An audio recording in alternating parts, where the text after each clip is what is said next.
great city of Shanghai on a September day in 1937. This, the fearful beginning of a new kind of war. This, the first mass bombing from the air of a helpless civilian population.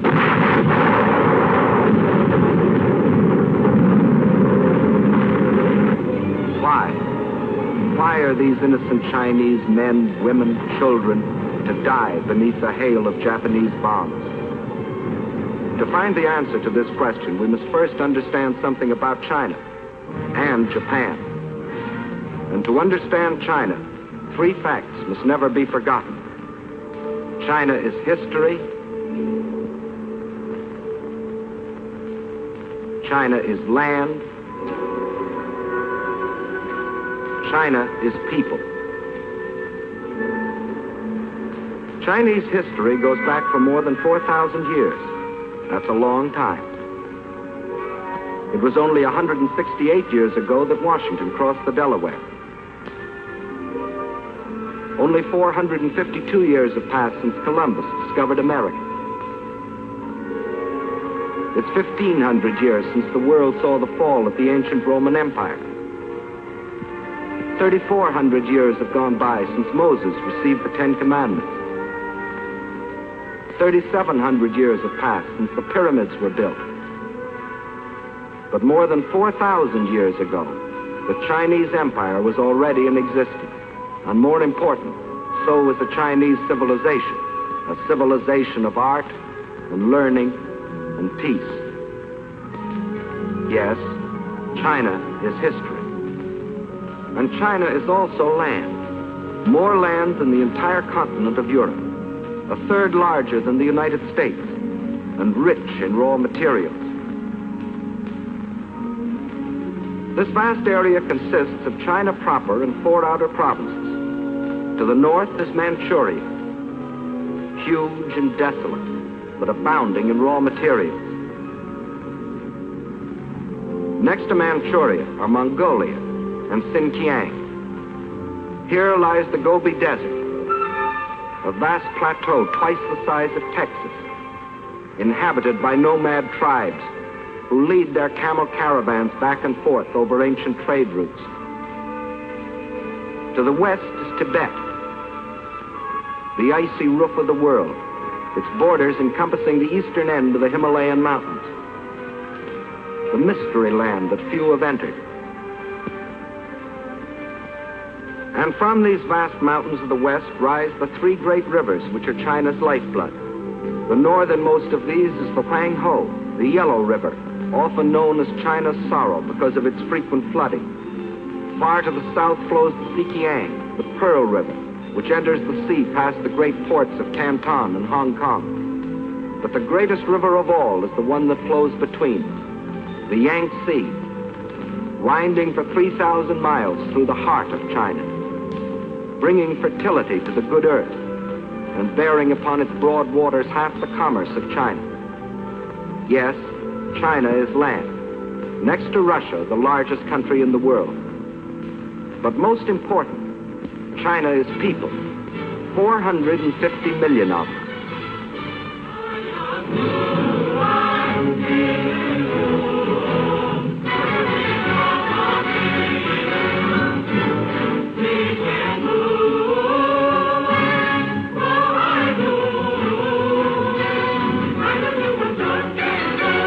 If the whole population of China were to walk past you, 4 abreast, there would never be an end to the procession. For new Chinese would be born and would grow up before the last man could pass by. Of every 5 persons on the face of the earth, 1 is a Chinese. And since 1/5 of all the human beings in the world are Chinese, we should know what sort of people they are. Well, in all their 4,000 years of continuous history, they have never waged a war of conquest. They're that sort of people. They developed the art of printing from movable type. They invented the mariner's compass, without which no ocean could be crossed. They were among the first astronomers, and their observations of the stars and planets made possible the accurate measuring and recording of time. They are that sort of people. And why do we call our dishes China? Because the Chinese invented the art of making porcelain. And as we all know, they invented gunpowder, not as a weapon of war, but to celebrate their holidays and religious festivals. And it was one of China's great philosophers who, 500 years before the birth of Christ, gave mankind these words: "What you do not want done to yourself, do not do to others."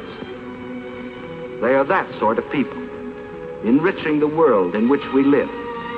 Yes, China is incredibly old, incredibly big, incredibly populous. Yet it was until recently a land with which few of us concerned ourselves. But now a great change has taken place. China is now our fighting ally, or more accurately, we are China. But China has been fighting our enemy, Japan, for 7 long years. Why is this? Why have the Chinese, who in all their 4,000 years of history have never waged an aggressive war, been forced to fight and die by the millions? Because China is land, 4 million square miles of it. And because China is people, 450 million of them. And because Japan had a plan to use them both.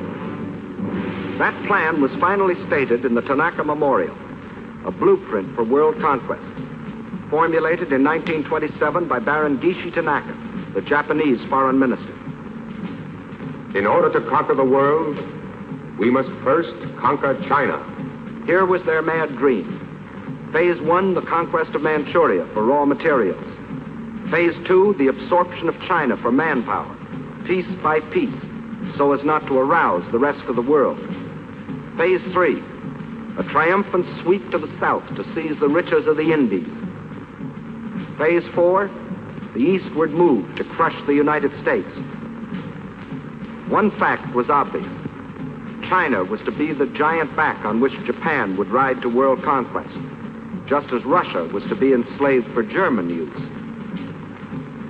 But how was it possible for Japan, only 1/20th the size of China, and with only 1/6 its population, to think of conquering China, much less the world?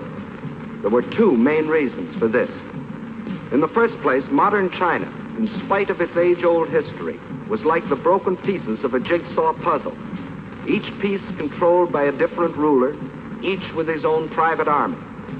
In modern terms, China was a country, but not yet a nation, while Japan was a united, well-knit, highly regimented military dictatorship.